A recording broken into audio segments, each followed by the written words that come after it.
Seja bem-vindo ao Vozes Circulares, é o podcast do Observador, em parceria com a Associação Smart Waste Portugal, onde damos voz às pessoas e projetos que estão a acelerar a transição nacional para uma economia cada vez mais circular. Neste episódio vamos falar de construção sustentável, reutilização de materiais e regeneração urbana. Afinal, é possível construir edifícios mais eficientes, preservando recursos, reduzindo desperdícios e valorizando aquilo que já existe?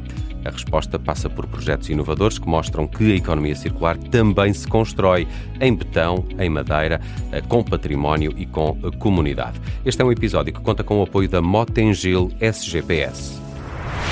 E connosco estão hoje Margarida Barbosa, é gestora de projeto da Emerge, Mota-Engil Real Estate Developers, e também Jorge Sobrado, vereador da Cultura da Câmara Municipal do Porto. Muito obrigado aos dois por terem vindo à Rádio Observador. Começaria aqui pela Margarida Barbosa. Obrigada. Margarida, este projeto, o Modo, tem sido apontado como um exemplo de construção circular em Portugal. O que é o Modo? Para quem nos ouve, o que é que o distingue de um projeto de construção mais convencional? Olá, boa tarde. Antes de mais, agradeço aqui o convite à Smart Waste e ao Observador e aqui ao seu vereador por estar aqui presentes connosco. O modo, eu acho que eu passava também já por explicar que é o Matador, o outro destino urbano, e portanto este é um projeto bastante emblemático da cidade e que nós temos aqui uma responsabilidade nesse sentido, porque achamos que temos que mostrar aqui as melhores práticas do grupo e dar aqui também a conhecer o nosso trabalho. E de facto é um projeto que eu tenho tido o privilégio de acompanhar ao longo destes 4 anos e permitiu-me perceber exatamente o que é a economia circular, não apenas na reutilização dos materiais, mas na forma como decidimos preservar o património, a identidade e o valor deste lugar para o futuro. Portanto, eu diria que não é um projeto convencional, porque não se mede apenas nos metros quadrados, prazo e custo, mas sim mede-se pelo impacto que tem na cidade, na regeneração, na preservação do património, e estes projetos levam-nos a pensar de início o que é que temos mesmo de demolir ou o que é que conseguimos transformar daquilo que já existe. E foi um bocadinho esta a diferença deste projeto, de pensar o que é que será demolir, regenerar, apagar a história ou continuá-la, e que pretendemos que fosse aqui um recurso para o futuro e que deixasse aqui um legado, portanto alterasse a sua função passada e tivesse aqui um novo futuro. Portanto, a circularidade aqui é mesmo esta novo futuro daquilo que já existe e também daquilo de prolongar a vida dos edifícios com uma nova forma. Está estampado neste projeto essa reutilização, já vamos conhecê-la um bocadinho melhor. Jorge Sobrado, do ponto de vista da cidade, porque é que faz sentido apostar cada vez mais na reabilitação, na reutilização de edifícios existentes, em vez dessa ideia de construir sempre de raiz, não é? Sim, eu acredito que as cidades são cada vez mais partidárias de um reencontro com a sua memória, urbana, que é também uma memória simbólica e é também uma memória afetiva.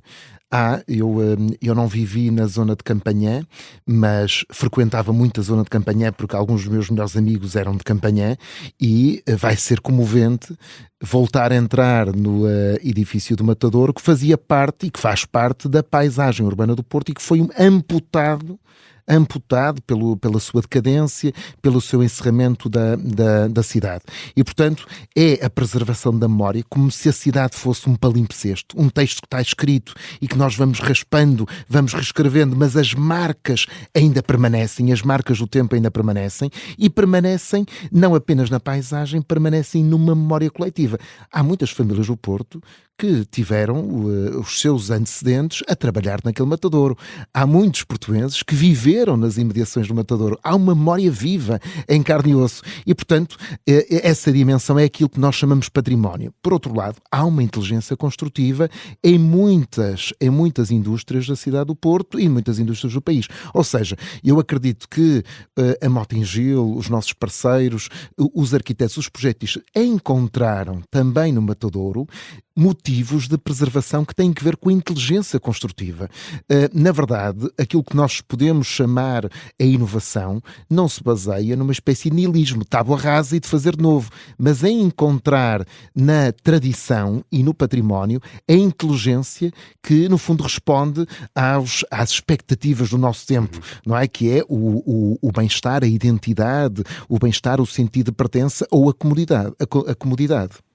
Muito bem. Margarida Barbosa, um dos aspectos que me pareceu mais interessante deste projeto foi a recuperação de materiais existentes, nomeadamente da madeira de Riga e de 1000 toneladas de pedra que foram aqui reutilizadas. Que importância teve esta decisão, quer do ponto de vista ambiental, quer também do ponto de vista económico, imagino? Sim, nós sentimos que, além de preservar, também queríamos manter os materiais no lugar e que tudo se transforma e que eles poderiam continuar a dar fazer parte da nova vida do edifício. E, portanto, isto desde logo começou com uma inspeção diagnóstica ao edifício, que é talvez aqui o pilar base de qualquer projeto de reabilitação, que permite conhecer o estado dos materiais, saber o que existe. E ver aqui de que forma é que vai ser conduzido o projeto e aquilo que pode aproveitar ou não. Obviamente que tem aqui este estudo todo por trás, tem que começar até antes da fase de projeto e, portanto, muitas vezes isto não é permitido, porque muitas vezes os arquitetos só chegam ao lugar já quando mais à frente. E, portanto, neste caso, teve aqui uma relação de proximidade entre a Emerge e, portanto, Real Estate como dono de obra e a Mota-Engil, que permitiu ver aquilo que se poderia preservar, ver o que era a importância dos materiais e definir esta estratégia de preservação. Houve aqui alguns exemplos. Encontraram muito material em muito bom estado. Muito bom estado e que também permitiu aqui adotar as metodologias de projeto, se preservava o interior, o exterior, o que era, no fundo, um grau de hierarquia de valor. Mas houve aqui um conjunto de materiais, por exemplo, do exemplo da telha, que a equipa projetista pretendia reintegrá-la no novo pavimento e até dar uma tonalidade da tonalidade da cor da telha, e depois, com ensaios de resistência, verificou-se que isso não seria possível. E, portanto, há aqui uma tentativa, erro de algumas coisas, que é preciso ir afinando. Afinando, sim, e que também aquele respeito dos materiais que no fundo o Kengo Kuma, a equipa, trouxe também da cultura japonesa, que sentimos que também nisso se traduzia este respeito. Tinha uma questão mais à frente, precisamente sobre isso. Jorge Sobrado, a Câmara Municipal do Porto, colaborou através do Banco de Materiais. Gostava de mais saber que banco é este. Como é que surgiu esta parceria? Que mensagem também transmite à forma como devemos olhar para os materiais de construção? O Banco de Materiais é um serviço, é um projeto do Museu do Porto e do Departamento de Património Cultural da Câmara do Porto.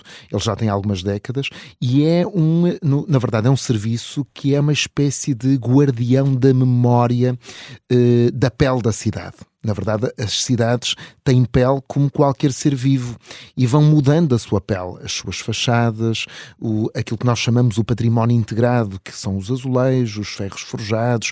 Isto fica no Banco de Materiais? Exatamente. Quando ele não é reintegrado numa determinada obra, por não ser possível, por não ser recomendável, ou porque os novos usos não o permitem, e isto tem que ver também com o lugar, com a legislação, evidentemente, em âmbitos, em sítios classificados, nós levamos até ao limite, digamos assim, as exigências sobre os promotores, no sentido de integrar e de preservar os elementos que fazem parte daquilo que é a família do património integrado, estes elementos que fazem a pele dos edifícios e a imagem dos edifícios.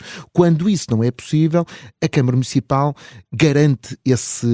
serve de guardião, ou seja, recolhe, inventaria, cuida, preserva e depois devolve a promotores privados ou a promotores públicos no sentido de eles serem reintegrados em contextos adequados. Por exemplo, no caso do Matador, é muito interessante, o Banco de Materiais trabalhou em relação com o nosso parceiro, com a Mota-Engil, no projeto, recolheu um conjunto de mosaicos de parede, mosaicos de pavimento, mosaicos de friso, os mosaicos hidráulicos, recolheu ferros de varandins, de proteções de gradimento. Que vão estar neste projeto. alguns não, aqueles que não forem reintegrados no projeto, e há muitos que não vão ser reintegrados, as telhas, por exemplo, que há pouco a Margarida, quero saudá-la também, a Margarida Barbosa aqui referia, vão ser recolhidos no banco e depois vão ser devolvidos a alguns projetos. Por exemplo, eu aqui posso anunciar que alguns destes elementos, ao nível dos gradeamentos ou dos mosaicos, serão reintegrados em 2 parques da cidade. O parque ali mesmo vizinho, que é o Parque de São Roque, ou o Parque das Virtudes. Claro que isto exige um olhar cuidado. Estas reintegrações têm que fazer sentido no contexto patrimonial arquitetónico. Todavia, é um princípio sagrado da chamada política da economia circular, que é a reutilização. E, portanto, o Banco de Materiais é esse grande guardião, faz este serviço há muitos anos. Aliás, abrimos muito recentemente, há semanas, as novas exposições permanentes do Banco de Materiais e é uma viagem pelo tempo das cidades. Tem os neons da cidade. Tem os neons da cidade, como tem os azuis, como tem obras de arte pública que desapareceram por algum motivo e que estão ali reapresentados e que um dia vão ser devolvidos num bom contexto. Posso visitar isso? Claro, absolutamente. No Palacete Visconde de Balsemão, na grande Praça de Carlos Alberto, uma das grandes figuras da cidade do Porto, um rei italiano, um herói romântico da cidade do Porto. Portanto, na Praça Carlos Alberto é possível contactar o Banco de Materiais e 2 belíssimas exposições dessa pele da cidade do Porto. Bela sugestão e bela ideia. Queria avançar aqui um bocadinho, Margarida Barbosa, e ir a esse conceito japonês komorebi. É assim que se diz, espero que esteja a pronunciá-lo da melhor forma. Significa, no fundo, a luz que atravessa as árvores. Como é que uma ideia que aparentemente é tão conceptual acaba por influenciar decisões muito concretas da arquitetura e da própria construção? Sim, é muito interessante esta metodologia que o arquiteto Ken Okuma utiliza nos seus projetos, de perseguir aqui uma ideia, conceito de início e depois de como é que ela se transforma. E aqui a cobertura acaba por ser não só um elemento emblemático que unifica todo o conjunto do Matador, porque nós efetivamente tínhamos edifícios de reabilitação, construção nova, uma ponte, e tudo isto é preciso unir e tornar aqui coerente e dar aqui uma coesão, e portanto esta cobertura vem dar aqui este elemento que também é impactante e acaba por ser aqui o ícone do projeto. Portanto é muito bonito, isto ainda não está aberto ao público, apesar de todos os eventos que já temos feito, que já acaba por ser um bocadinho conhecido, mas é muito bonito estar nas praças sob o efeito da cobertura, que tem mesmo o efeito de filtrar a luz, como se fosse uma floresta que filtra a luz que vem da copa das árvores, e sentir esse espaço de recolhimento, e que sentimos hoje em dia que, dadas as alterações climáticas que estamos a sentir, traz um sombreamento que torna o espaço muito agradável e aprazível, que era a ideia inicial de trazer as pessoas para umas praças no exterior, não andarem a ter que ir a shoppings e estarem, no fundo, num espaço público com qualidade, onde se possam sentir bem e que se apropriem deste espaço. Jorge Sobrado, Portugal tem condições para multiplicar projetos deste género? O que é que falta para que a construção circular deixe de ser a exceção e passe a fazer parte da regra? Tem condições e tem o dever. Na verdade, o futuro será, eu vou dizer, terá memória. O futuro terá memória. O futuro tem que ter memória. Eu diria que talvez um dos pressupostos, um dos pilares de uma política de economia circular, que é mais eficiente, é mais inteligente, tem que ver com a consciência histórica. Ou seja, termos a consciência que os lugares não são meros instrumentos, e eles inscrevem tempo, escrevem usos, inscrevem hábitos, e, portanto, na base de uma política de cidade, na base de uma política de regeneração urbana, na base de uma política urbana, tem que estar o sentido da memória. É isso que cola as pessoas a um território. É isso que dá um sentido ao território, que dá também aquilo que nós designamos para a identidade, que é essa cola. E eu julgo que no caso do Matadouro isso poderemos cumprir e ter um bom exemplo dessa política, sem negar aquilo que é o rasgo da arquitetura contemporânea e novos usos. Por exemplo, o Matadouro, a Margarida já falou do hub empresarial. Eu julgo que é muito interessante, é quase utópico que num hub empresarial exista um centro cultural. Não é? São os 2 pulmões a viver no Matadouro. A sua memória de empresas, já com outros usos, já não estamos num Matadouro tradicional, não é? Com novos usos, porventura mais inovadores, mais tecnológicos, mas conviver num centro empresarial, um centro cultural, com valências de criação artística, de livro e de leitura, de arte contemporânea, de arte urbana, e isso é também é também conferir essa consciência histórica, essa consciência humana aos lugares, essa ética a uma política de regeneração urbana. 30 segundos, Margarida, não sei se consegue dizer-me, se olharmos aqui para os próximos anos, qual é que gostaria que fosse a maior transformação na forma como concebemos, construímos e recuperamos estes edifícios em Portugal? Eu gostava de sentir que deixamos de perguntar ou de questionar se este tema da circularidade fosse algo que já tivesse intrínseco em todos os projetos e que já tivesse, portanto, uma construção já fizesse parte. Já fosse assimilado já fosse assimilado, sim, já fosse o novo normal. O modo, este matador da cidade do Porto é um exemplo disso mesmo. Queria agradecer aqui à Margarida Barbosa e a Jorge Sobrado por esta conversa no Vozes Circulares. A construção é de facto um dos setores com maior impacto na utilização de recursos, mas também um dos que oferece maiores oportunidades para a inovação. Reutilizar materiais, prolongar a vida dos edifícios, envolver as comunidades, são passos fundamentais para construir cidades mais sustentáveis, mais resilientes.